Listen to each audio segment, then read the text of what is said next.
Commissioners, are there any questions about any items on our agenda for the meeting this evening, a regular meeting at 5 o'clock? Okay. And are there any questions about any items on the agenda for the briefing meeting, or are there any additional items anyone would like to add to our briefing meeting agenda for today? All right, then this is the agenda we are going to follow for our meeting. Let's start with staff updates. The first item is a COVID-19 and vaccine update, and Stacy Saunders is here to present this item.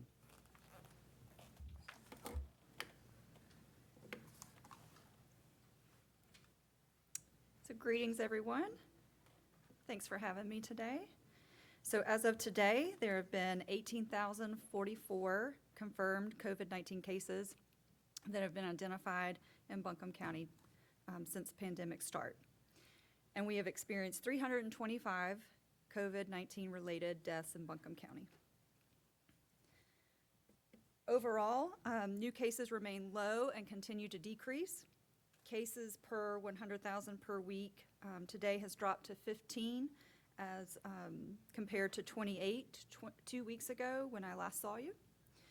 And we are currently seeing about 5 new cases on average a day enter our public health workflow.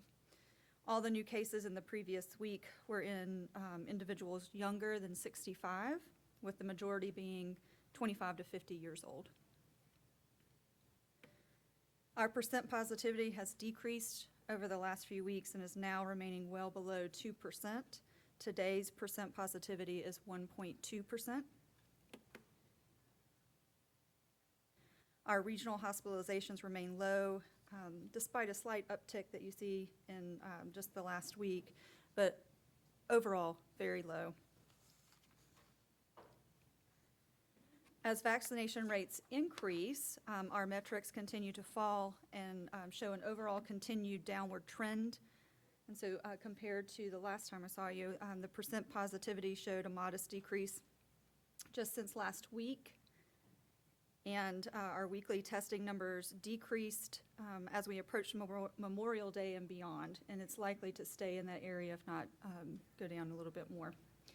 Our COVID deaths per 100,000 population per week remained low and stable, and our local hospital data remained very low as well. As of last week, Buncombe County HHS and our EM partners had administered over 95,300 vaccines, and about 52% of our total population in Buncombe County has received at least one dose of vaccine, and that's compared to 44% of the total population of North Carolina. The next slide looks at the vaccination rates among different age groups, and our vaccination uptake among those 65 years and older remains very high. Both did increase slightly from the last 2 weeks, with now both being over 78% and approaching 80%. The younger age bands also saw an increase over the last 2 weeks, again with the largest increase being in our 12 to 17-year-olds, going from 26.7% to 31%.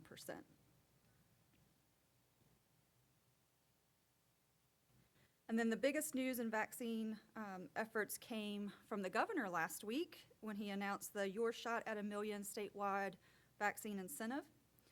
4 vaccinated North Carolinians 18 and older will win $1 million each, and 4 North Carolinians aged 12 to 17 will win tuition for post-secondary education. The $4 million Summer Cash and Summer Cash for College drawings will run from June 23rd through August 4th.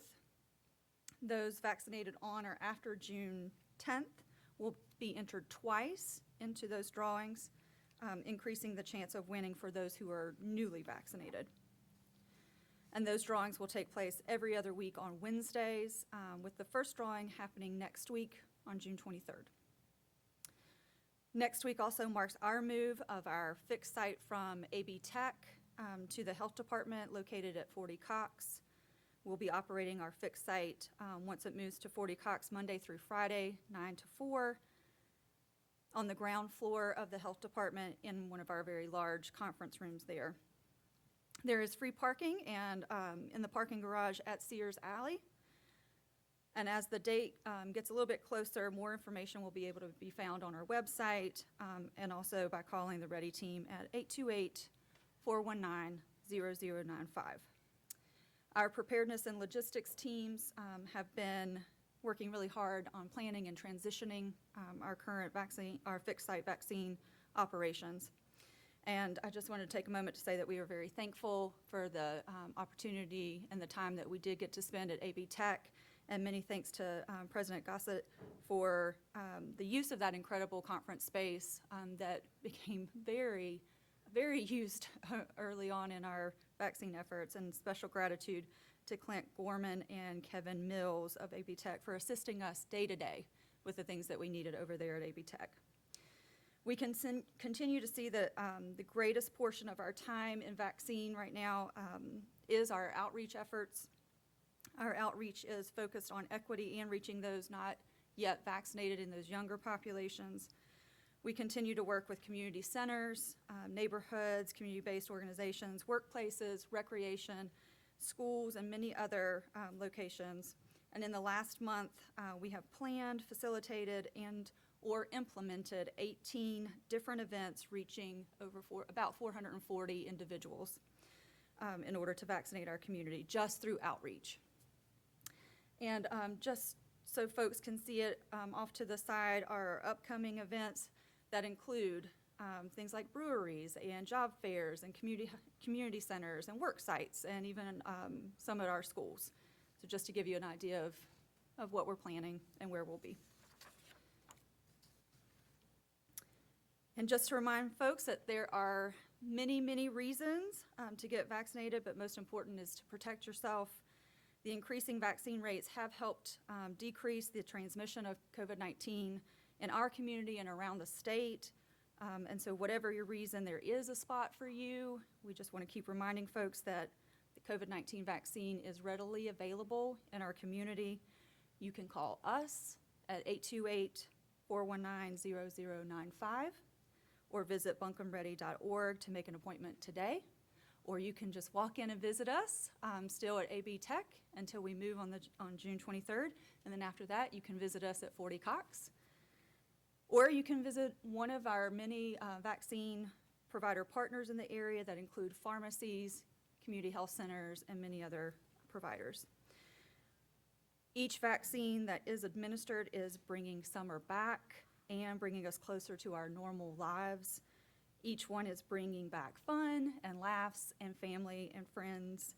So if you are not vaccinated yet, please remember to continue to follow the precautions.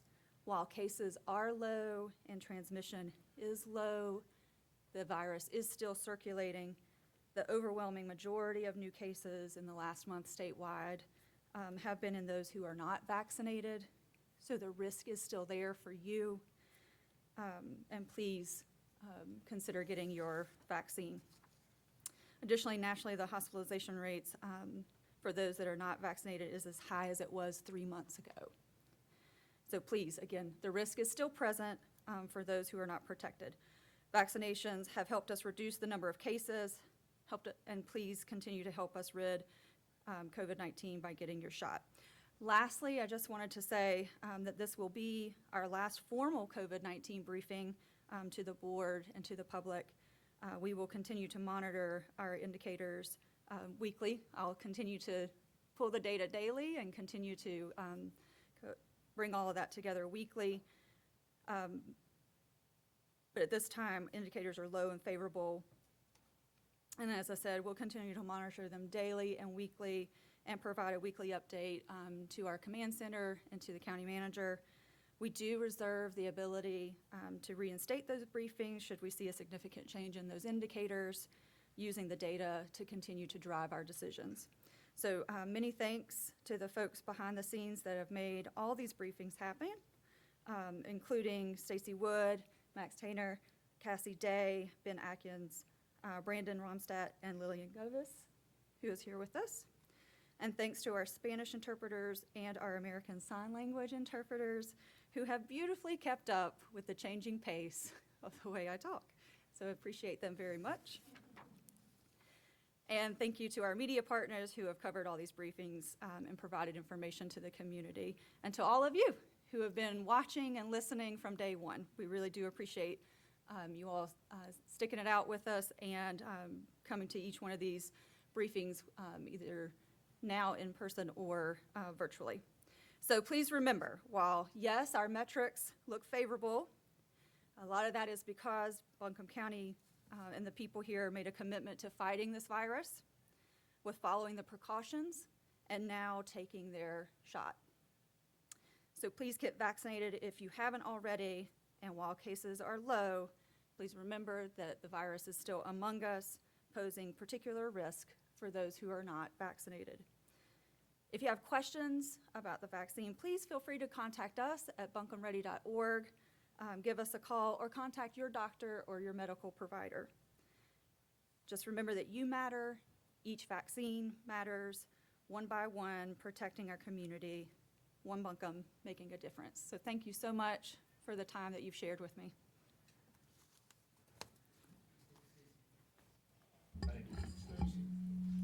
I do have one question. I'm just curious. Have any of the recent cases been fully vaccinated? Here in Buncombe County, I don't have that data with me today, but I will check with our CD nurses. And the general, like, the general dynamic is that, like, for folks who are being vaccinated, what we're seeing is that it doesn't mean that you're technically immune from contracting COVID, much less likely to, but you are very much less likely to become seriously ill from it, right? Like, if you're much less likely to get it, and if you do, it's much, much more likely it will be only a mild symptoms as opposed to potentially a serious health threat. That's correct. So just a reminder that no vaccine is 100%, so there's always going to be a small portion of folks who may still contract an illness. And as you said, the vaccine trials and the research that's been done so far shows us that if you do, your risk of severe illness is very, very low, and your risk of hospitalization and death is extremely low. Great, thank you. All right, thank you, Stacy. Thank you. Okay, next up on our agenda is a discussion of the homeowner grant program, and Philip Harden and Jennifer Pike are going to help lead this discussion.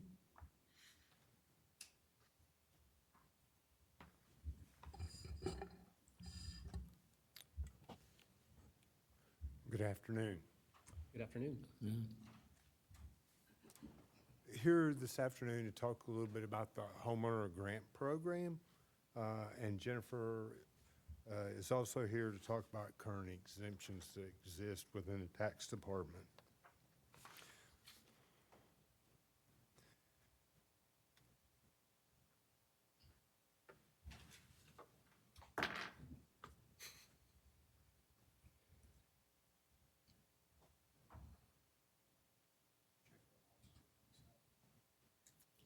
It's on now. Somebody turned it off. No, that's the wrong program. That's the rental assistance program.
And we do have the presentation. If it's going to take, a lot longer to find it, we can start without it if we have to. All right. Well, yes. We'll go ahead. Okay. So, And for folks who may be listening in, this is on the county, the presentation there, if you'd like to look at that while we discuss it, until we get it on the TV. So on our first slide, we'll talk a little bit about background of the program. And the commissioners brought a concern towards staff around the most recent valuation and increase in property taxes, especially for the low income and low to moderate income folks that live in the county. So really our purpose is to design and assist preserving home ownership for low income households in areas where property values are increasing. And this program really aligns with the county's strategic plan with three important pieces. It aligns with vibrant economy, which is around affordable housing is a piece of that. It aligns with educated and capable community, where aging in place is a strategy under that, and certainly around equity, because that's a foundational focus area for the county's strategic plan. So existing homeowner grants that already exist in North Carolina. We'll talk about two. I believe there's probably four right now that exist. The two I want to talk about are the city of Durham, and it's called a long-term homeowner grant, and it's targeted specifically to certain neighborhoods where they've done a lot of revitalization efforts and property values increased in those neighborhoods tremendously. They are using 80% of the average median income as their income threshold, and you have to live in the home that it has to be your primary residence. Mecklenburg County has a program that's county-wide. They're using 80% of the average median income also. They have a grant limit, though, of $340, and they require you to have lived in the home for 3 years prior to that last reevaluation. City of Charlotte actually has a program. They target mostly elderly, and then Durham County actually has a program which is really for only long-term homeowners.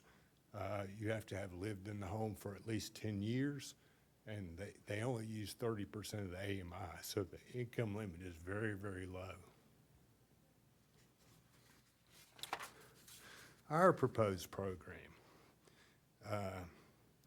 the grant amount will be equal to the tax increase between appraisals, meaning what the value of the property, the new value of the property, and the increase in that value of the property.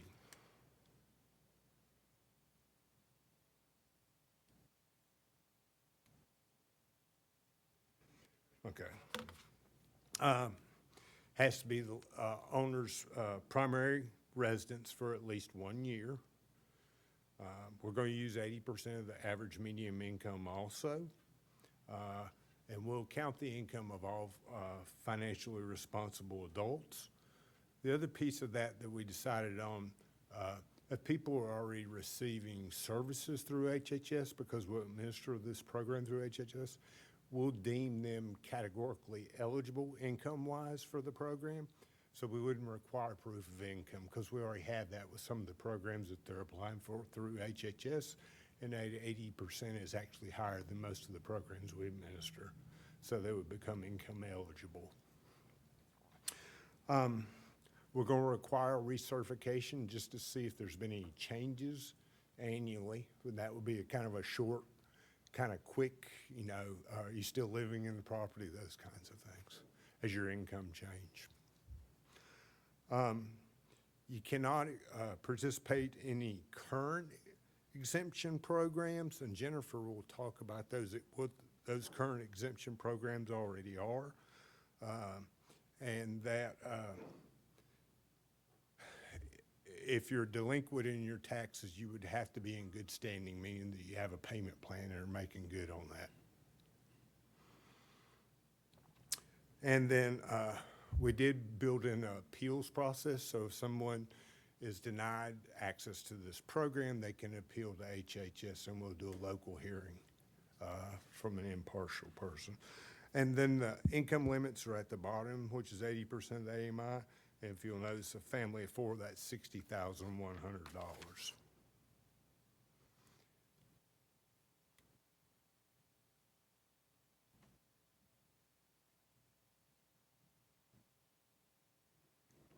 Next.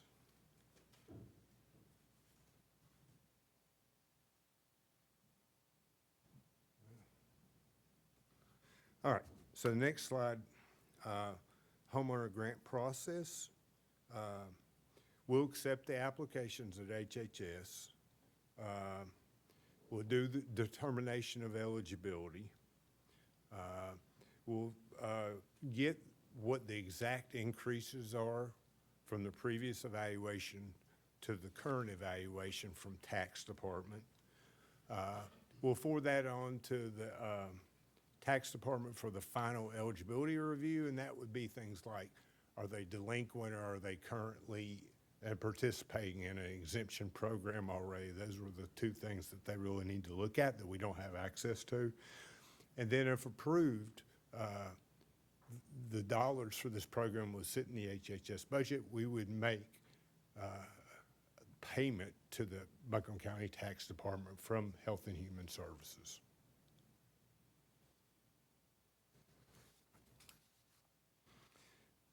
Jennifer's going to talk about the existing programs now.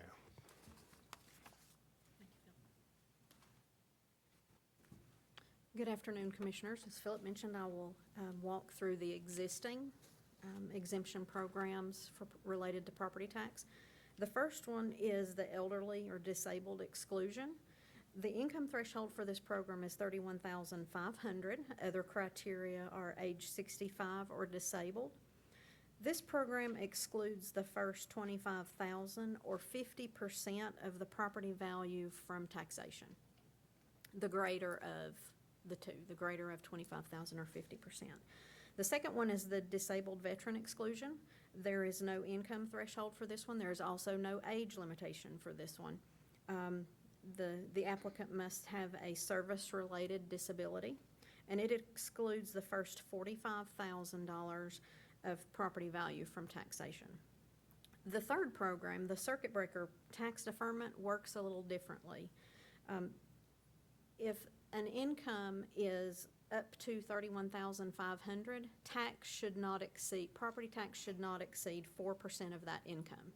If the income is up to $47,250, the property tax would not exceed 5% of that income. So if there's property tax that does exceed the 4% and 5%, it is deferred. So it still remains a lien on the property. If that participant is disqualified from that program, for example, if the property changes hands, those deferrals become due for 3 years. So if they're in the program for a longer period of time, we can only collect the most recent 3 years of deferrals. So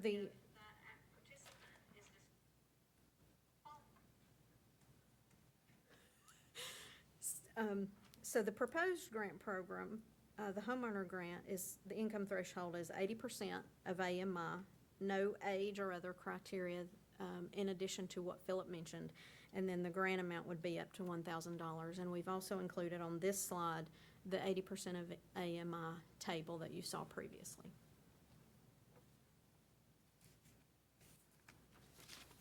Any questions on those that I can try to answer? Thank you.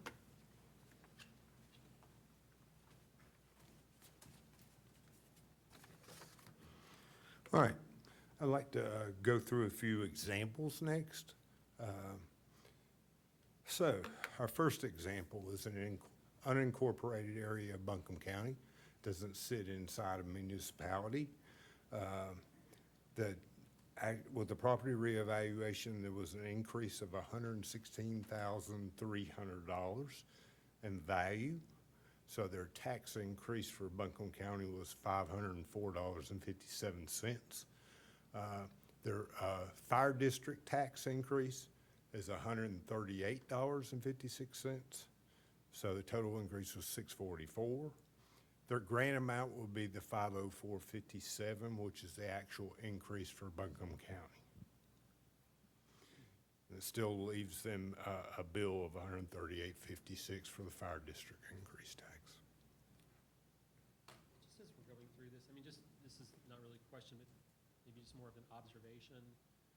In that example, that's a very extreme increase in valuation for this hypothetical. It Like, is. It's almost doubling in value, so this is not a normal example of what someone's tax changes would look like, or if we did approve a program.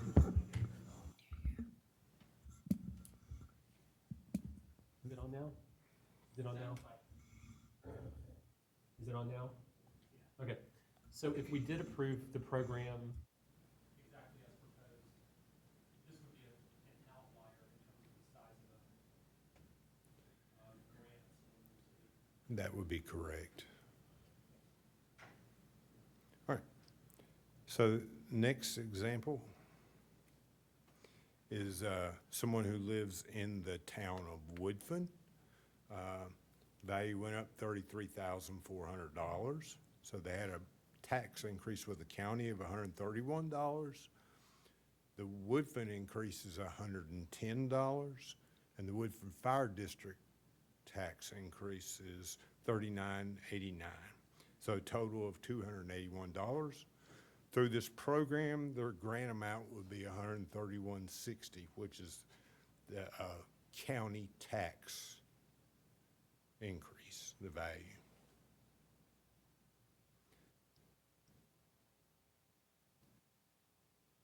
All right, so the next example is someone who lives in the city of Asheville.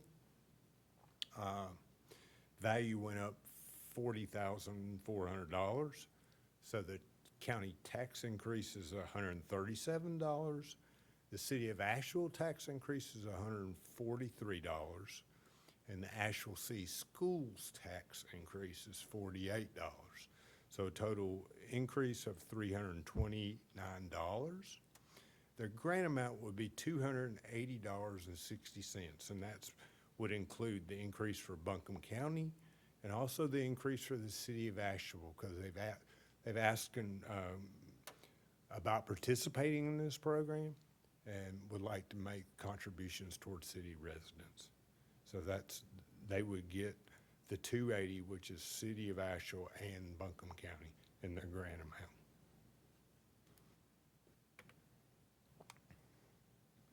And the last example is the city of Asheville. Someone who does not live in the city schools tax district. So their increase was $50,500. 201 of that is the county increase, 191 is the city's. And so their total increase is 393, and that would be their grant amount because the city contributing toward the city increase.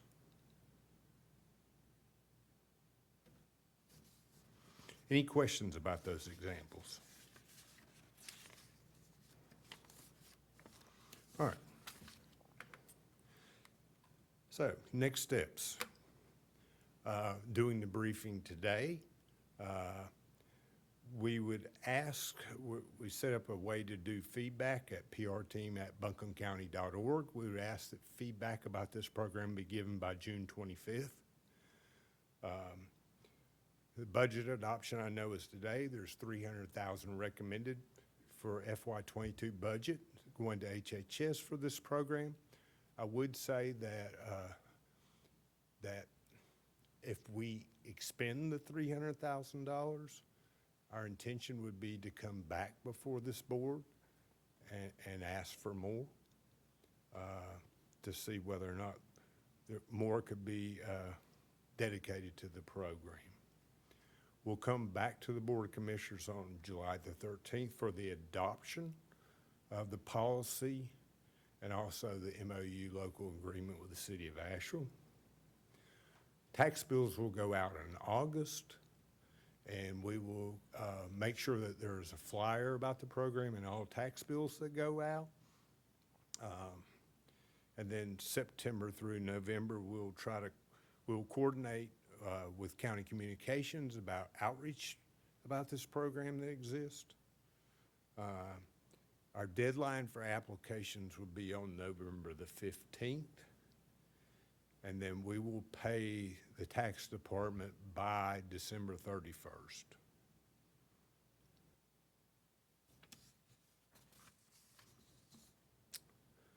That's all I have. Questions?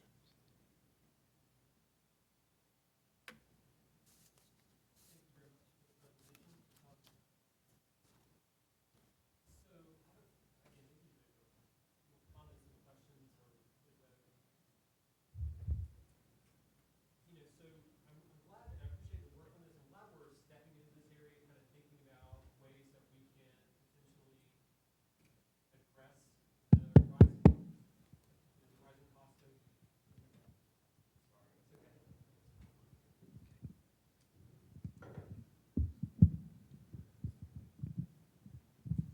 okay. To address the rising cost of living in the county, and particularly as it affects some of our lower income homeowners and residents.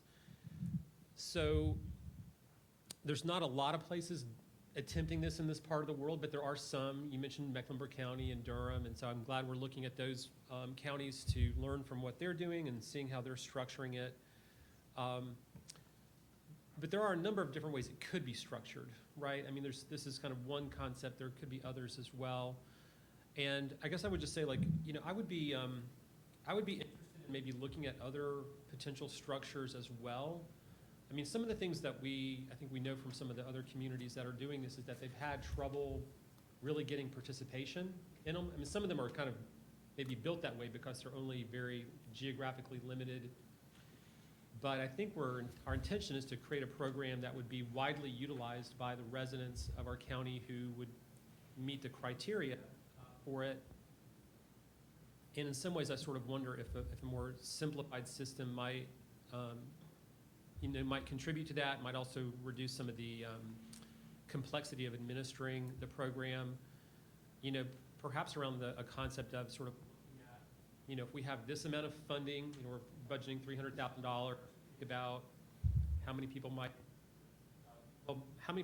participate, as well as just, as we look at these changes in people's cost of their housing based on revaluation, the associated, policy changes around that.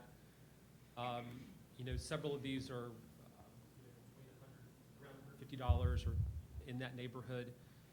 One option would be to provide kind of more of a standard kind of like grant to county, sort of dialing it in using the formula that's contemplated here.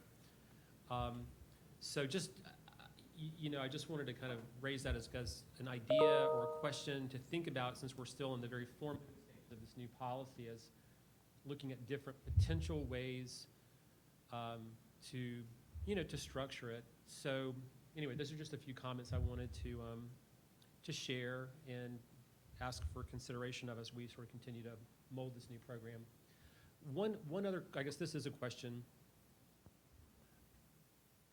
The new program, we don't, I feel like, have the information at this time to get a sense for if we had a high level of participation from folks who are eligible based on the income criteria, then how much funding would need to be appropriated to provide sort of a standard kind of relief to most of those folks? Is $300,000 gonna reach most of those folks? Or would we find that, like, in fact, you would need to appropriate quite a bit more to prepare for that? Is that something that, short of running the program for the first year, we could potentially get a better sense of? Like, I've heard the staff mention, like, for folks who already qualify for Medicaid, right? If you're already qualifying for Medicaid and you're a homeowner, then our expectation is you would qualify for this program unless you perhaps already qualify for one of the other programs. But is there a way over the coming weeks we would be able to kind of run the data to see, like, how many homeowners, how many households are there in Buncombe County that qualify for Medicaid and own their own home?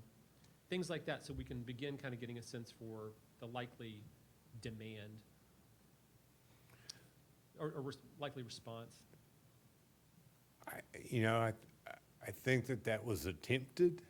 The data points to try to get to that number or a guess at that number is hard to come by because a lot of that data doesn't necessarily exist, say, in census data, or it may not exist in people that we're already serving. Some of those data points we may or may not capture, and then trying to match it to, because you're looking at household size, it's really, really hard to come by, unfortunately. Okay.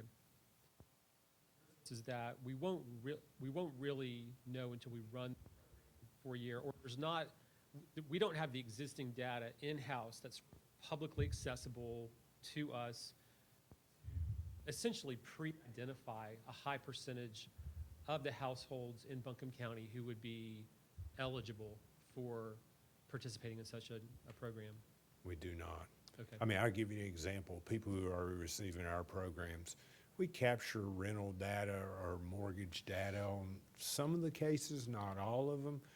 Depends on the program, but you can't filter it out because when you look in the system, it's just showing as a deduction of some way, shape, or form. It's not saying it's rent or it's a mortgage.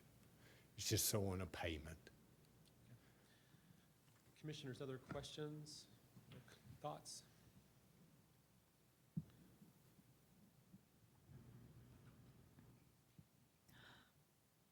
I'm just curious how, if we can't do Chairman Newman's suggestion, how do we ensure that we are providing equitable access to the funds, to the folks who, that we've heard, well, I didn't know I could appeal my property tax value. I didn't know these things were available. How do we ensure that we are reaching those populations in our community to assist them?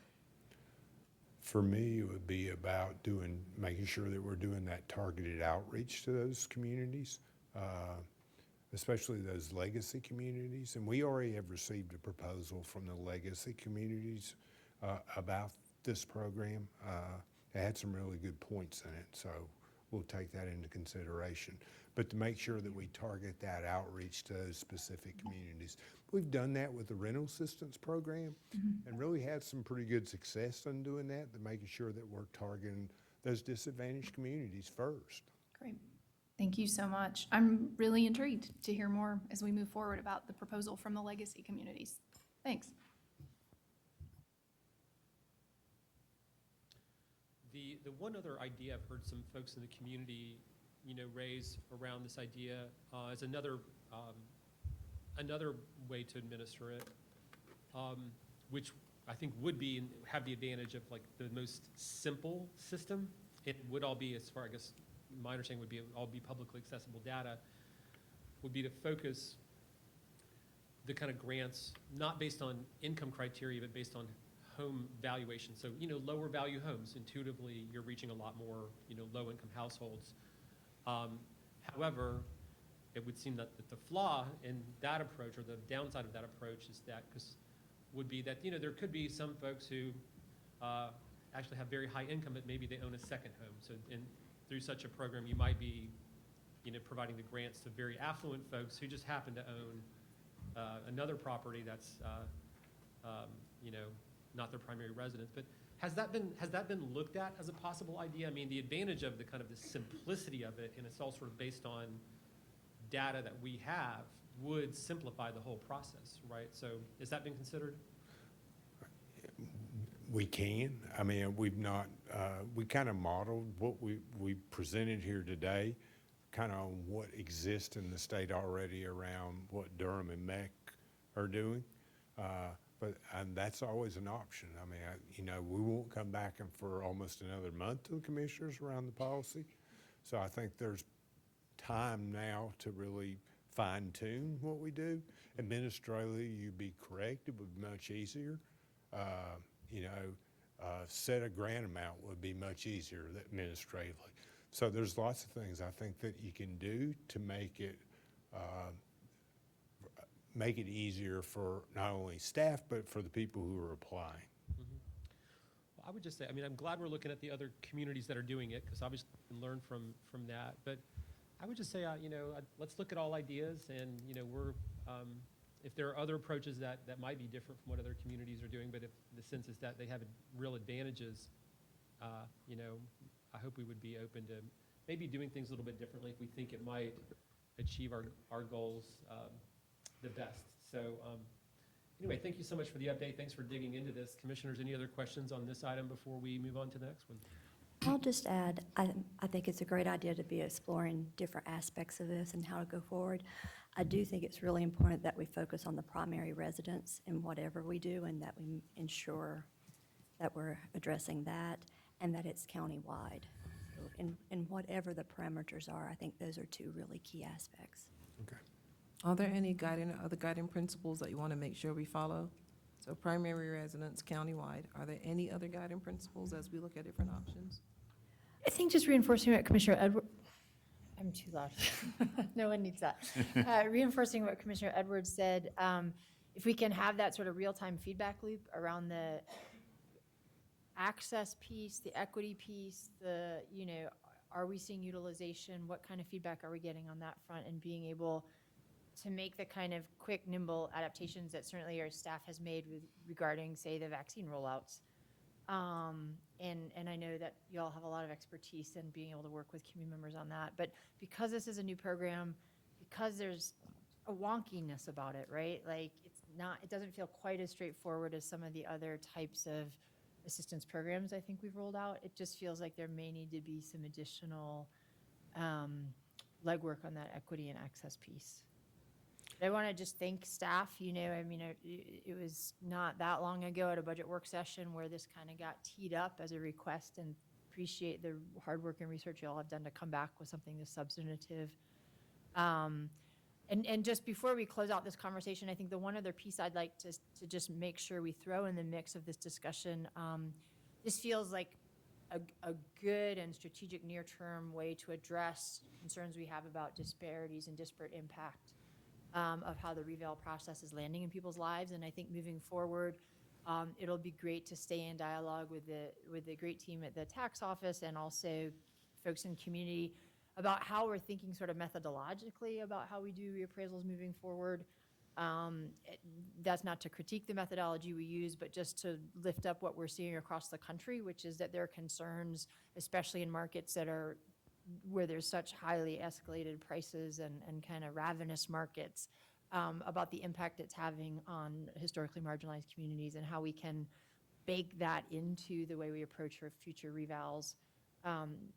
Maybe not to the exclusion of continuing a program like this, but also with a hope that we're exploring every option about ways to mitigate the kind of disparate impact that we're seeing right now.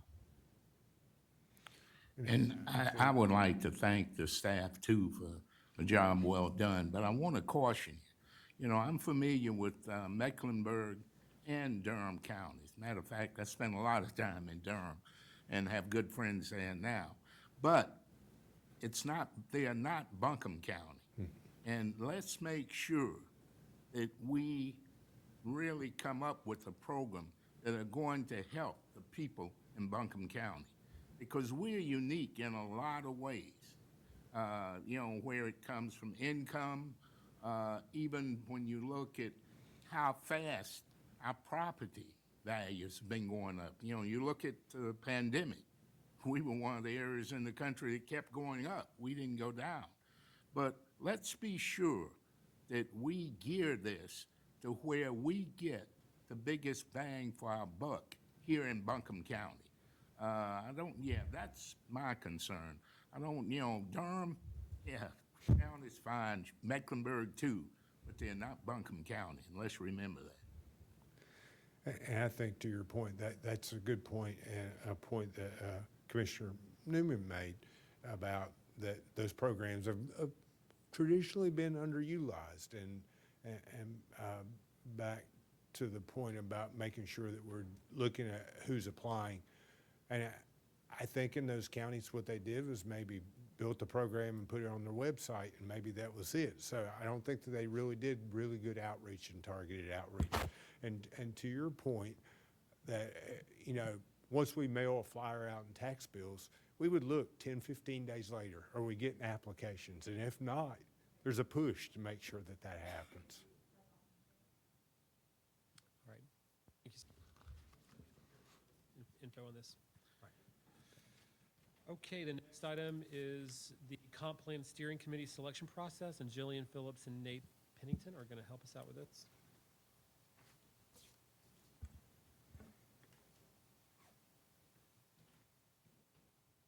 Max, can you, there we go. Good afternoon, Commissioners. I'm going to talk to you about our steering committee for our comprehensive plan, the applications we received, and the rankings provided to you by the staff. Next slide. So just to remind you of what the vision from staff was for the steering committee, our vision for the steering committee would be a diverse representative group, diverse across age, race, job sector, geography, ability, and language, but also a steering committee that represented the components that were outlined in the RFP for the comprehensive plan. So some of those things: farmland and food, hazard mitigation, tourism, critical facilities, parks. We also thought it was important to have a planning board representative on that steering committee to work as a liaison between the steering committee and the planning board, because both the committee and the planning board will be working a lot on that comprehensive plan. And it was also important to us that we have youth representation. So we would request, or we would like, a high school student and a college student to be on that committee. So with that in mind, we started the application process. Next slide. Okay. We advertised over numerous platforms, and we kept that application open for 2 weeks. We received 111 total applications, which was a great number. Staff then went through and reviewed all those applications, and we've provided not only those applications to the commissioners, but we've provided a list of 30 recommended applicants, including 23 top scorers, and I'll talk on the next slide about how we scored those applications, and then 7 missing component applicants. So again, that goes back to those components in the RFP that we wanted to get covered on the committee. What we found, since we got so many applications, is that they were diverse geographically, racially, age-wise, and they included numerous high school students. We got 4 high school student applications, which I thought was great and is your feel-good fact of the day about the youth in Buncombe County. So what staff did with those 111 applications is we had 3 evaluators separately rank and score those applications. And we gave points for professional experience, affiliation, or real-world experience. So for example, you might have someone who works for an agency that works with farmers, or you might have someone who's an actual farmer. You might have someone who works for an affordable housing developer, or you might have someone who has gone through and applied for and been granted affordable housing. We thought both of those types of experience were very important, and we looked at them the same way. We also looked at long-term residency in the county. We didn't specifically ask that in the application, but in a lot of the narratives that were provided, we got a lot of applicants who had been in the county their whole lives, or their families had been in the county for hundreds of years. And we thought that was an important piece of experience that could bring a lot to the committee. We also looked at diversity. We looked at age, race, gender, education level when we were scoring those applications. And then we took every application and we designated component areas for each application based, again, on their experience and not what they indicated on the application they were interested in. So this is how we came up with the list of the recommended 30. Then we looked at that list and we tried to make sure we had a balance over with the age of the applicants, the race, the gender, education level, geographic area. And when we really looked at that top 30, we found out that we had gotten such great applicants that we sort of didn't have to maneuver or move any to hit all those diversity areas. Then we looked at component areas, and I will tell you right away, the two component areas that were sort of missing in that top 23 scorers were critical facilities and tourism. So then we moved 7 applications to that 30 recommended ones that hit that critical facilities component and that tourism component. And you can see sort of by the graphic representation for diversity and an area of the county, it's a pretty diverse group that we've provided you with. So what we are requesting the commissioners do next is start that interview process for the applicants. And we would really like if the committee would be appointed by the August 3rd Board of Commissioners meeting, because we are really pushing to start this comprehensive planning process in August. Any questions?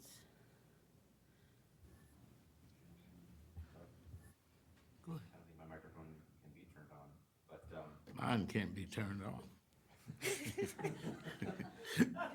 I have a few comments, but first a question, critical facilities and concurrency management. Help me understand what that means. Yeah. So concurrency management is just a fancy way of saying, as we plan for the future, we keep an eye on how much service we need in all the different areas that we might grow. So making sure that we have enough police and fire protection and schools. In some states, it's actually a requirement that you do that. As North Carolina continues to evolve and our population increases through 160D, we know that comprehensive plan is required to have a zoning ordinance, but it's a smart way to plan and make sure that we grow in an equitable way and make sure that we have enough library coverage. And that's, you know, you've been working through the exercise that we've been doing the sort of the analysis of all county facilities. So it's just an eye on that as you enter the process of looking holistically at how all the systems work together.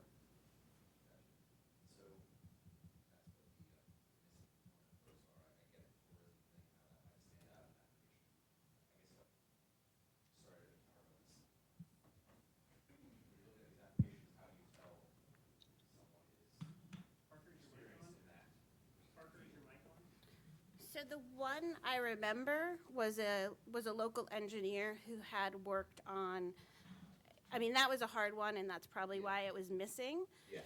The one I remember that we moved up into that list of 7 was a local engineer who had worked on big utility infrastructure projects. Okay. But there weren't many of those for critical facilities. And I will say this, you know, planners will always tell you, plan for the future, have an eye on the future with a mind for the past, because history does have a habit of repeating itself, and we see a lot of the common themes that have been in the comprehensive plan from 1998. Tourism looks different in the county, for instance. So you might go to a hemp farm in Leicester and stay in a yurt and hang out with an alpaca. That's very different than what you might find in the city where you stay in a modern hotel. So we do have to keep an eye on the fact that we have some differences in the county, and that's why we found it important to really give you all the whole depth and scope of this list, because now you have the task of helping us choose a good committee. And I do want to add, commissioners, you have the list of all the applications, so you can look at all of them, add more, take away. That is absolutely your choice.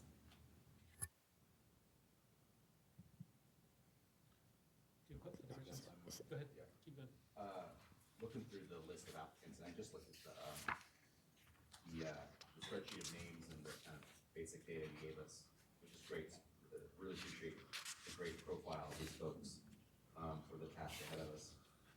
A couple things stood out to me in terms of what's missing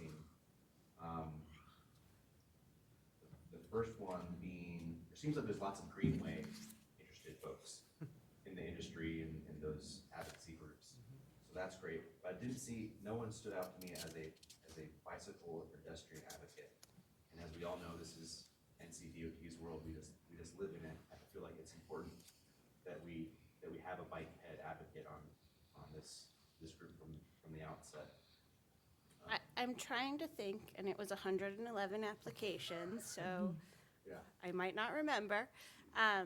There was one applicant who was moved into, who's in the top 23, who owns a tourism bike touring company.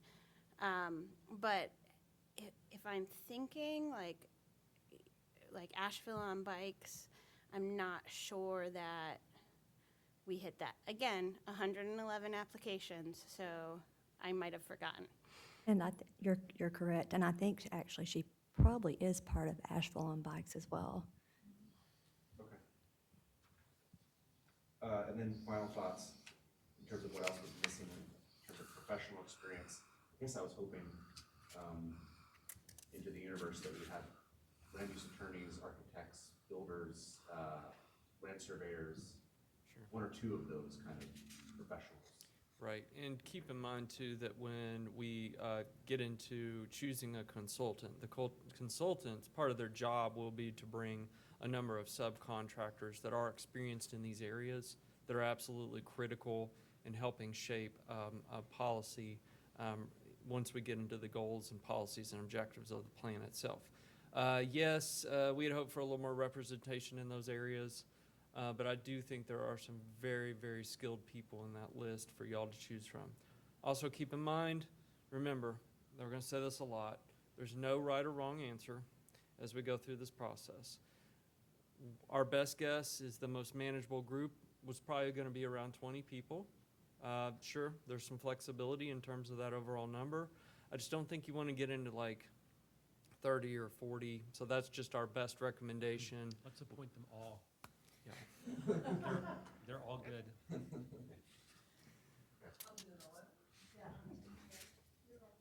So nothing missing that you're concerned about. There's no No, professional or I mean, you've also got your expertise of your professional planning staff that's here and qualified, and certainly the degrees in the program that we have in our department reflect some of those areas that might be missing. And certainly there's the opportunity, if there are concerns that sort of bubble up, having that conversation with the consultant to bring on an additional person. They have plenty of assets at their fingertips, and whether that be to reach out to somebody local in an area we identify, again, there's flexibility here. And I would just like to say, I would like to thank Communications and also Soil and Water and Cooperative Extension. They helped us reach numerous people, Soil and Water and Cooperative Extension, the more rural parts of the county, and then Communications did a great job reaching out and making sure that our sometimes underrepresented communities got the application and applied. So I just wanted to thank them for their hard work getting us 111 applications. So when do we need to let you know who we want to interview so we can begin setting up those interviews? You would typically work with Lamar on those. He would actually reach out to the applicants and set those up, so, yeah.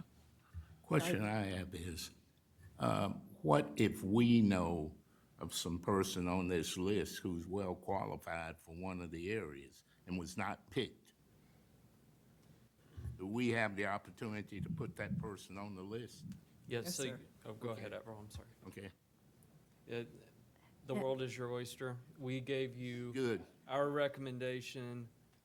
This is your choice to make, and we understand absolutely that you are fully qualified to choose from that the full list of 111. Okay, thanks.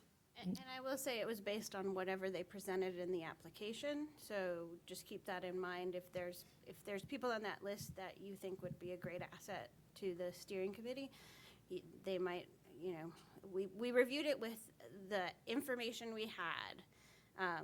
So we did not interview people or call people, we just looked at the applications. Well, that's the advantage I have. I've been around a long time and worked with a lot of people. And I guess, yeah, so you want us to be able to appoint a committee by August 3rd. So that was back to my question about kind of just a timeline and process for us, you know, I know we all want to review this and look over them, so that's going to take us a little bit of time, but just helping us figure out that timeline of when we need to have that done, so then we can communicate and let Lamar know who we want to interview. And then we'll have to set up, and that's going to be a lot of interviews. That's going to be a pretty long day. Days.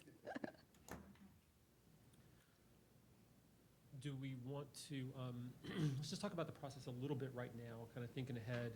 We might have another meeting to dig deeper into just talking about the process as well as the interviews. But just for conversation, not necessarily making decisions tonight, but I guess one question would be, I mean, one option in terms of process would be to say, let's interview everyone who's recommended on the recommended list. Plus, I would say, unless the numbers start getting crazy, my starting point would be to kind of say, you know, to the commissioner, hey, if there's anybody else on the list who you really feel strongly you'd like to see interviewed, then just say so, and we'll put them on the interview list too. Now, if all of a sudden we have 70 interviews, we might need to say, okay, wait a second, we gotta like dial it back a little bit. But maybe that should be do people think that's a good starting point, is interview the recommended list plus any additional applicants that any commissioners feel strongly they'd like to have an interview with. Let's see where the numbers land once we do that. And as long as we haven't run the numbers up a lot, then that'll kind of be the plan. If we've run the numbers up a lot, then we'll either need to dial back some of the commissioner-suggested folks, or potentially dial back some of the staff-recommended folks to get it back down to a manageable level. But why don't we start there and see where we're at? Does that sound good? And we want to pick a date to begin the interviews with folks. Or Lamar, did you have a suggestion on that? I did not have a suggestion. I will say, I know when we do interviews for other boards and commissions, there is a set amount of time for this comprehensive committee. You may want to think about spending more time, I think, on these interviews. So make sure that you, I guess, encompass that in the amount of interviews that you're going to be doing today, and how much time you're going to need to do those specific interviews. Well, let's think about that. I kind of agree with you, but also just the number might kind of argue for, you know, kind of keeping it pretty, to give even more time for these interviews than a typical process. Then, I mean, this is more than we have for any other board we've ever done like this before. So I just didn't know, when comparison of the application, I think there were specific questions that were answered in the application process that may, I guess, make your determination a little bit, you can do a lot more homework beforehand instead of, I guess, doing the interviews. But if you're going to be interviewing the different people, I guess, outside of the recommended people, you may want to allow a little bit more time than we typically do for other boards and committees. Just the thought there. but we're definitely going to be looking at like a couple of days, right? I mean, and that doesn't necessarily mean like all day on a couple of days, but I don't think we're going to get this all done in one day. We're going to need a couple days, at least parts of a couple days. So when, I don't know, do you have anybody have any suggestions for when we want to select these day one, day two? I mean, we have we could do it coinciding with commission meetings, but we have other meetings those days too. I mean, that probably won't work. We're probably going to need to pick a couple of days where we don't have other things scheduled, considering how much time the things is going to take. Right now, we only have one meeting scheduled for July, and that's the July 13th. We canceled the first and third Tuesdays of the month meetings. We just moved it to the second Tuesday of July. So we do have some dates in there that you can potentially do. And we need this done by the beginning of August. August So 3rd basically, we need to do meetings. this in July. Well, we don't have to figure out the dates today. We could have Lamar kind of poll the board with the idea of kind of looking for 2 dates, 2 days, hopefully kind of fairly close together, so we can kind of keep all this kind of fresh in our mind instead of doing them weeks apart when we forget who the first interviewers are by the time we do the second round of interviews. But let's have Lamar coordinate with us to pick a couple of dates in July, close together, where we can get this work done. Sound good? All right. Thank you for helping get us to here, and we'll look forward to taking next steps, and we appreciate all the community interest in participating. And just remember, being a Generation Xer, never did I ever think we would be landing rockets back down on Earth or conducting Zoom calls. So as you work your way through the list, think 20, 30 years out, and the youth that represent what life may be like here in Buncombe County during that time frame. Good advice, very good advice. If I can mention one other thing, with the diverse applicants, we also got to think about what time frames we schedule these interviews, because depending upon who you're interviewing, especially, and it will be summer, so vacation, so if we can allow as much time as possible ahead of time on who we want to interview, that will definitely help. Yeah. I guess that raises one other question too, in terms of like,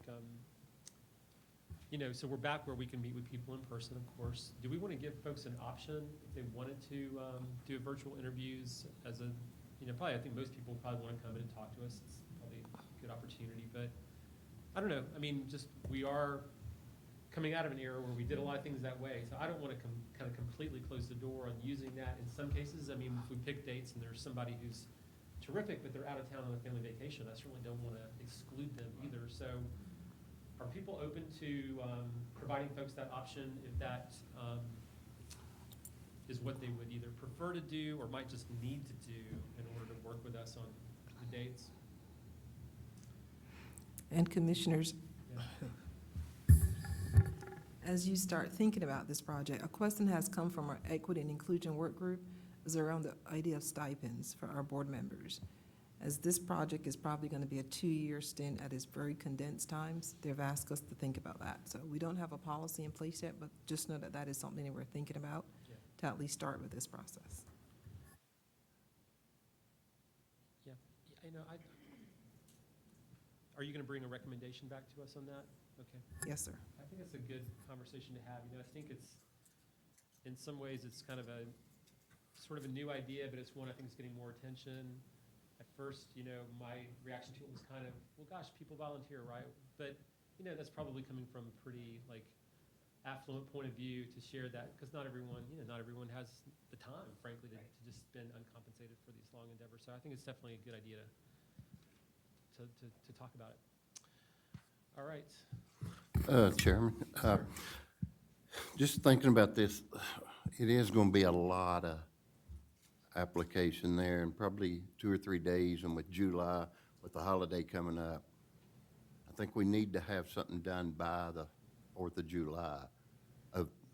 I would like to suggest that each commissioner could pick maybe 3 that they're really, really know, they understand what they are. I mean, I think staff has got some great names. But there's some that I've recognized that are not on there that I would like to talk to and maybe pass forward to, I would like someone to represent me as well.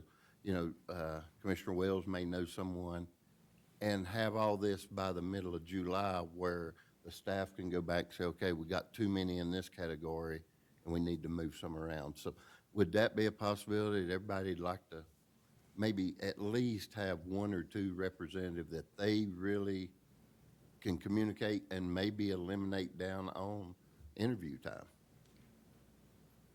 It's an interesting idea. So,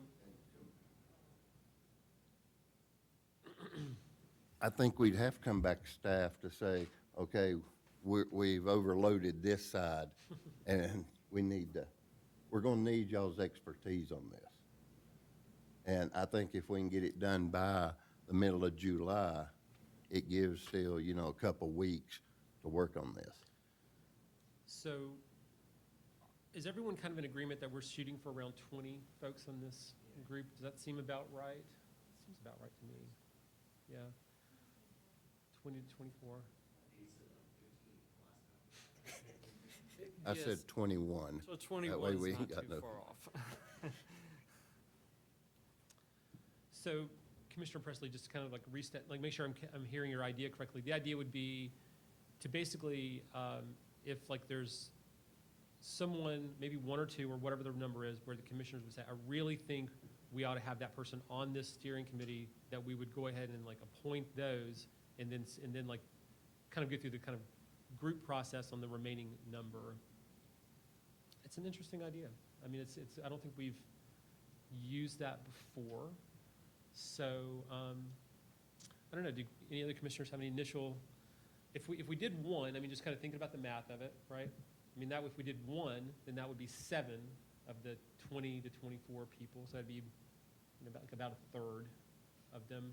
We did 2, now you'd be talking about, over half of it.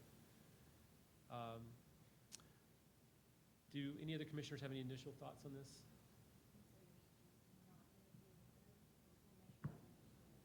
Yeah, we wouldn't have to interview them if, you know, if we met on some 3-on-3s to say, this is what we want, and others talk to other commissioners, say, this is someone I think can represent us. You know, but still be within the criteria of that we're touching in every criteria we need to. And why I'm saying that is, I don't want this to be loaded one way or the other, because this is the most important thing we're probably going to face in our 2 or 4 years as commissioners and down the road for future commissioners.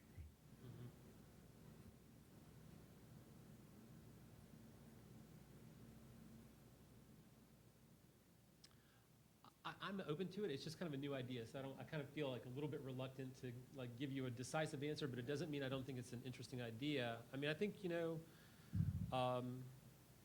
don't know. I mean, I think it's worth considering, but I'm not sure. I've got my mind made up just on the spot, but it would get part of the decision-making done. Well, we can make it And- easy. and- You just let me have 3, and then y'all pick the other 21. That would be great. The last time we talked about this, we kind of decided to do it all as a board, and so, which has pros, comes with pros and cons. And the con is it's just gonna take a lot of time, and we interview everyone, hopefully like our other boards that are smaller. Yeah, my microphone won't turn on. We have 4. Hey, We let's got some spares. see what that. Here we go. Yeah, yeah. I guess I'm just saying an optimistic statement, which is if we interview everyone, hopefully it will become fairly obvious who the 15 to 20 something people are. I was into the committee idea to streamline this, but I did not persuade all of you to that, which is fine. I would say personally, I'd be open to the idea of each commissioner selecting one person. I mean, if there's one person you just feel like, I really believe that person should be on this. To me, that actually seems pretty reasonable. I wouldn't want to do any more than that though, because then we would be kind of starting to talk about like, a high percentage of the overall people being selected simply by like an individual commissioner. So to me, that would seem like a bit too much of a percentage of that. But if we said, hey, let's have one commissioner, you can go ahead and select the person you want to make sure definitely is on there. Then we'd have 7 people appointed, and we'd still have another, 2/3 of it that would be kind of selected by the traditional group process. So personally, I'm open to maybe taking it that far. What are other commissioners' thoughts on that? I would be okay with that. Yeah. Yeah. Well, one's better than none, but Well, but if we I did- would look at, I honestly believe with the board we've got and as diverse as we are, that we all need, you know, 2/3 of this committee was put up by us, that someone we can talk to regular, you know, that we want to speak with, and we understand where they're at. I mean, you know, let's don't make it political is what I guess I'm trying to say, is let's open this up, because this is very important to everyone in Buncombe County, to me.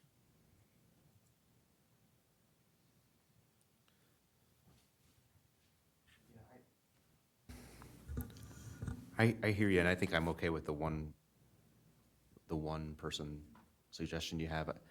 At the end of the day, what's most important to me is that we have people that care passionately about all these different categories that staff put up, and because that's what it's about. You know, it's about affordable housing and transportation and the economy and mobility and all those different things. And so if we don't have professionals or advocates in the room for those things, that they might fall by the wayside. So And when I look. I don't know how we get those people perfectly, but Yeah. And, you know, when you look at the list, I see a lot of good people on here already now that they picked. And that's why I think one would be good. But something else we need to do, though, it needs to be an odd number. You know, the way we got it, if you pick 20 people, what happens if it's 10-10? Do we break the? 19. 21 or 23, whatever, yeah. Yeah, 3. I agree. Yeah, yeah. Well, Robert, I think you've gotten one locked in. Okay. I hear you pushing for more, and, you know, I mean, it's, I think it would probably still be a great group, but I think doing the interviews, I think part of it, in a way, is kind of for our benefit too, because part of what I always find we get out of doing these interviews is you just like learn a lot from the applicants about We learn a whole lot. about, you know, what their ideas are for how the process is going to be and what we might get out of it. So I think us hearing from a good pool of folks will have it'll be a lot of work, but I think it'll have benefits too. So, but if we do one each, that'll take care of 7 appointments right off the bat. That'll save us, you know, an hour or two right there. And then we still have the additional appointments to make beyond that. So everyone be thinking about who you really want to make absolutely sure gets on there. And then, you know, what else do we need to be doing between now and when we have our first meeting? Do we need to think about who else you want to interview? Send those names to Lamar. Lamar will compile them, send them around, and then we'll see if our list is very cumbersome, then we'll need to take some steps to whittle it down. All right. Anything else regarding this process for now? Just so I'm clear, we're automatically interviewing the green and red folks did I understand that correctly? Or just green? Unless the list is so long that we need to come back and Okay. and do something to whittle it down, in which case we might take some folks off or go through a process to identify the ones that we do want to interview. Gotcha. So, just so I'm clear, is the plan to interview after our meeting in July, our first meeting in July? Or is it to try to schedule anything before that? I would think we should shoot for starting those interviews around that 13th, potentially, Of July. of July. That's when we have our commissioner meeting, right? July 13th? Correct. We don't have any, are we able to do some that day prior to the meeting? We're going to have a briefing meeting that day too, right? So the briefing meeting will start at 3. We also are going to have an affordable housing meeting that day too, I think. So we're kind of booked. At least Okay. 3 of us are kind of booked that day. Friday, July 9th looks good to me, if we're naming dates. Okay. Maybe let's just, after, a date's right after the 13th, would that be a possibility? So, 15th and 16th. I guess it will depend upon as well as which 7 the commissioners pick, because if they're included in that group, I Right. guess we don't potentially have to interview those We will individuals? not interview the people who are automatically appointed. Okay, I think that's the working assumption here, right, is that's part of the Yeah, and- benefit, is we would get those 7 at the individual commissioner's discretion, they can appoint one person. Yeah. so my point to that is, if they're not in that group, though, then we will be adding people to the individuals that will need to be interviewed. So if they're not in I guess, the 30, and for whatever reason, somebody picks somebody outside, we'll be adding to the amount of people that will need to be interviewed. So I'm just trying to see, there may be a need for more time to interview, so I'm just trying to make sure that we get, or that I understand what the process is as far as how much time we need to schedule interviews and who we're interviewing, if that makes sense, as far as the people that are not included in that recommended 30. Well, Understood. let me make sure I understand this. Now, if each one of us can pick one, that's minus 7 people we have to interview. Right. But they don't have to be included, from my understanding of what Commissioner Presley said, they don't have to be included in that red or green group. That's true. Oh, that's true, yeah. But some of them most likely would be my hunch. Yeah. But they don't have to be. So we should reduce that list at least somewhat, Yeah, is my hunch. Let me ask this, just while we've got everyone here, we're not gonna pick the dates, but let's just kind of look at high-level schedules. But are commissioners available the week of June 28th through the 2nd, or is anybody out that whole week? I'm not available. Okay, that week's out for Amanda, okay. And then the week of the 4th of July, we have folks out. So, and then the week of the 12th through the 16th, is there anybody out that whole week? Okay, it looks like we should start, I'm sorry. I'm traveling the first half of the week, so I'm gonna need to talk about calling. I will be back by Tuesday. Okay, I might be able to call in depending on okay. So we could do Laura. latter half of the week, Jasmine could do in person. If we do it at the beginning of the week, she would need to call in for the interviews.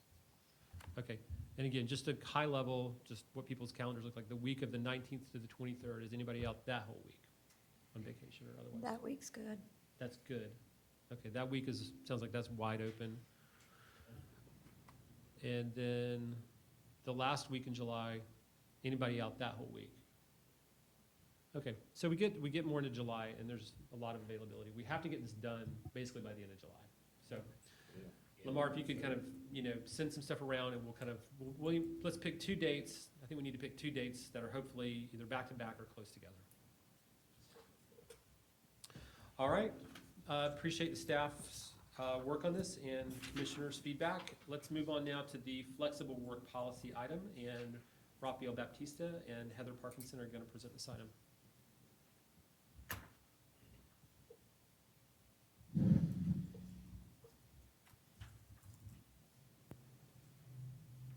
Good afternoon, Commissioners.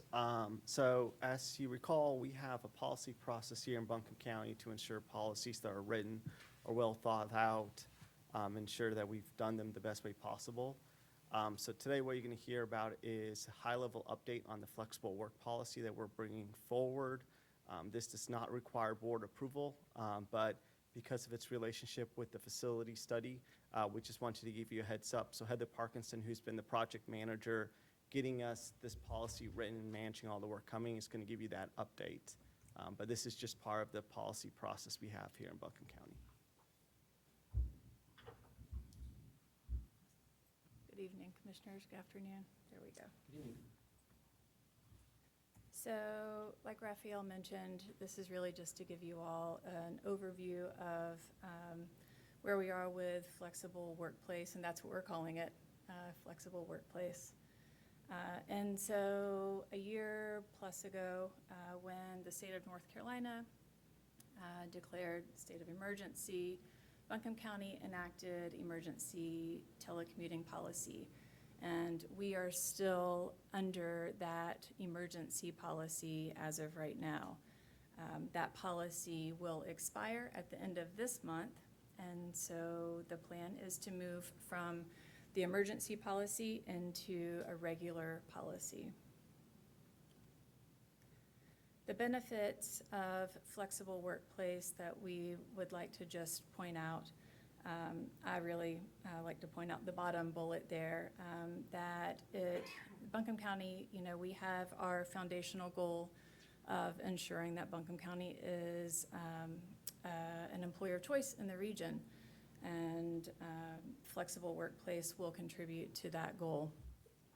In addition to optimizing real estate utilization, providing strategic alignment of our forward-facing operations, and operational cost savings, and of course, a sustainability impact.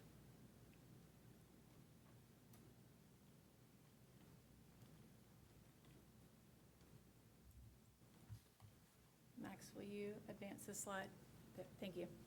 And so being part of the project team, what the approach that we took is that we went out and did extensive research looking at other government entities throughout the United States, including states, counties, municipalities, and it was overwhelming how many of them have telework or flexible work in place and have had it in place for a very long time. And so we use that as our guiding principles, or just to give us that foundation, but then customize it to Buncombe County, to our workforce and our culture.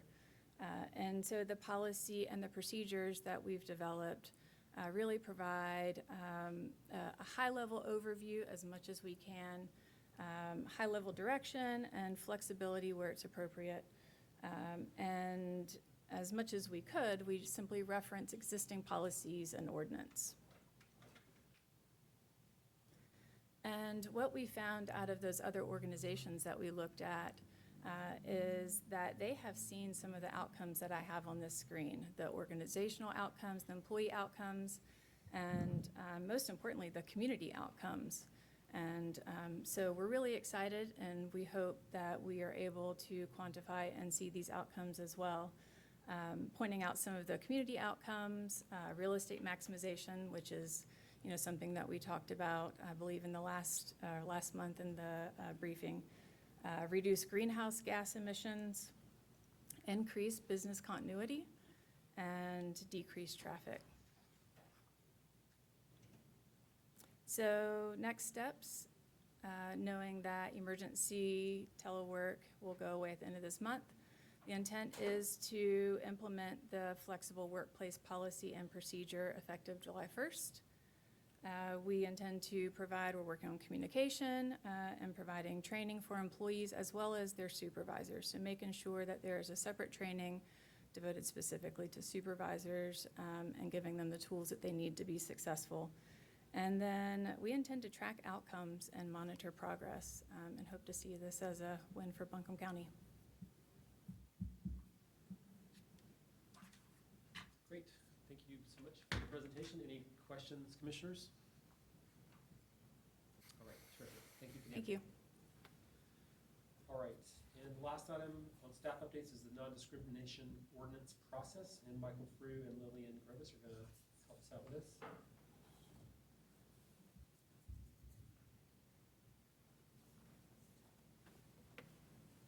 You'll drive. First, I'll make sure it's on. That's the first step. Mr. Chairman, Commissioners, I'm here today to review the ordinance prohibiting discrimination in employment and public accommodations. This board approved this new ordinance in April of this year. It becomes effective on July 1st. What Lily and I want to talk about today is just overview of the ordinance, what's in it, and some of the exemptions, and then talk about the process of investigation and enforcement at a high level. So discrimination is defined. Everyone's heard of protected classes before. The ones most people are generally familiar with over time are race, color, sex, national origin. This ordinance adds two that have been subject of interest for some years in various levels of, what am I trying to say, legislation in various local and state governments. This one defines discrimination as treatment based on natural hair, on race, natural hair or hairstyles, ethnicity, creed, color, sex, sexual orientation, gender identity, national origin, ancestry, marital or familial status, pregnancy, veteran status, religious belief or non-belief, age or disability. So the new ones here that we're focusing on are natural hair and hairstyles, sexual orientation, gender identity or expression. Public accommodation, since that's one of the key ones here, we need to know what it means. So that's any place, facility, store, or establishment which supplies accommodations, goods, or services to the public or which solicits for that kind of trade. The standard for investigating with our new equity officer is going to be reasonable cause, and we hope that's a common sense standard. It's a preponderance of the evidence, which evidence, when taken as a whole, shows the violation is more likely than not to have occurred. So discrimination in employment is prohibited. That's basically refuse to hire or otherwise discriminate against that person with respect to these protected classes. There are a number of exceptions. Is there a bona fide occupational qualification associated with one of the protected classes? I remember a public comment back in April, someone was worried about hair or hairstyle. So certainly there's many situations we can think of where long hair might be an impediment to proper functioning of the job for various reasons, safety or sanitary, so it might just be need to be put up or have a haircut. If there's a religious implication, then people, institutions of religious learning or education may target hiring and practices consistent with that religion. There are exemptions regarding alcohol use, so you can have drug testing in your workplace, you can prohibit illegal drug use, and you can require that employees not be under the influence of alcohol or other impairing substance. If you're a medical institution, if you're an insurance company, then you are clearly allowed to continue your practices actuarially or classification of risks associated with various classifications consistent with state law. And you wouldn't be able to require a person with a disability to refuse to accept an accommodation. Discrimination in public accommodation, as I have defined, that would be in a place of public accommodation to deny any person in the protected class the full enjoyment of that accommodation. This does not apply to a private club or other establishments not in fact open to the public. In terms of housing, again, we make a strong point, the board did, that discrimination in housing is not tolerated based on these protected classes, but there will be a system in place for reporting allegations of discrimination in housing to the state of North Carolina, because they have an office in Raleigh which deals with that specifically, and that will be provided as requested. What we'll be doing just generally is following the rules of civil procedure for the state of North Carolina and the Administrative Office of Courts. So there'll be a complaint form that can be downloaded and filled in paper. Lillian's going to go over generally what it will look like to do it online. There'll be a notice of complaint. That'll be distributed to any complainant and to the respondent. Show a complaint. A notice of complaint would be forwarded to a respondent and how they should act accordingly in terms of responding. At this point, we'll just have to wait and see how people cooperate or don't cooperate with the process once we get into it.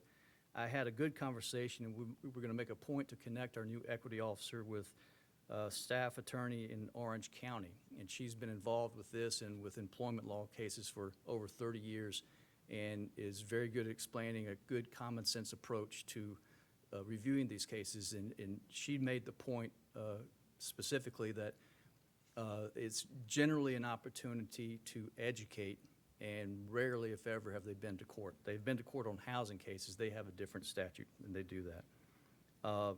Brandon Freeman in my office has been working with the City of Asheville City Attorney's Office to make sure we're working on a common method, make sure we're sort of aiming in the same direction as in terms of investigation and enforcement.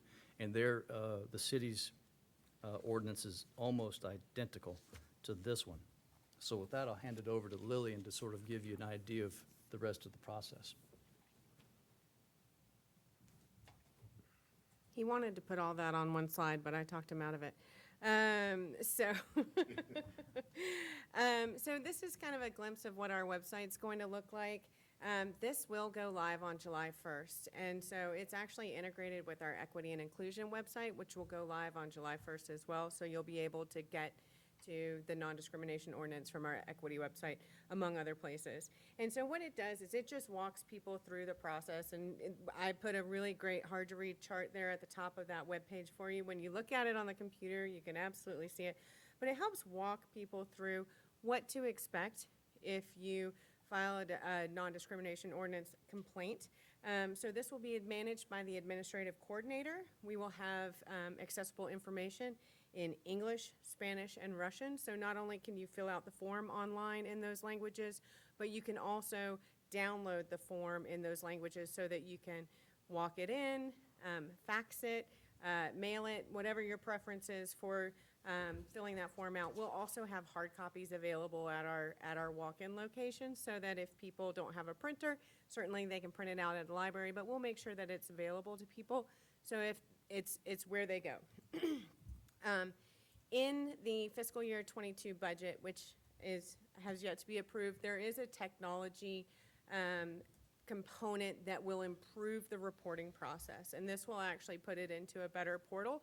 So right now we have a technology solution, but we're going to have a very robust solution if the budget is approved and we are able to move forward with that portal. To access this website, you see the drop-down menu here. Under the report mechanism, you'll see file discrimination complaint, and that's where that will live. As I said, it will also be connected to other places on the website, including the upcoming equity and inclusion page. Here's a closer look at some of the language that's on the website. You've got 7 steps for this process that we will walk people through. When the person who oversees this is hired, they will walk through anyone who has this complaint and then begin their investigation from there. This is what the front page of the online discrimination complaint form looks like. It is your basic 5 W's from elementary school: who, what, where, when, why. We added another W for witnesses. Did anyone see this? Do you have any contact information for them? So it's pretty easy. It's about 15 questions altogether. And once that is submitted, it will go in an email form to the new officer, as well as Michael Frew and the Assistant County Manager, DK Wesley, so that they all have access to it and can review those complaints. And of course, the new administrator will take care of that, follow it through the process, and then there'll be an additional portal for, say, someone files a complaint against me, I will be able to go in and write, here's my who, what, where, when, and witness of what happened as well. So that's the process. And any questions? Thank you to staff. This looks like a really excellent and clear process and great communication strategy. So appreciate the hard work that's gone into this. All right, thank you so much. Thank you. Thank you. All right, commissioners, that concludes everything that was on our agenda for the meeting. Regarding the meeting this evening, is there a need for a closed session for any purpose? Good. Okay. Great. Well, let's adjourn this meeting and we'll reconvene at 5 o'clock for the regular meeting. Brownie.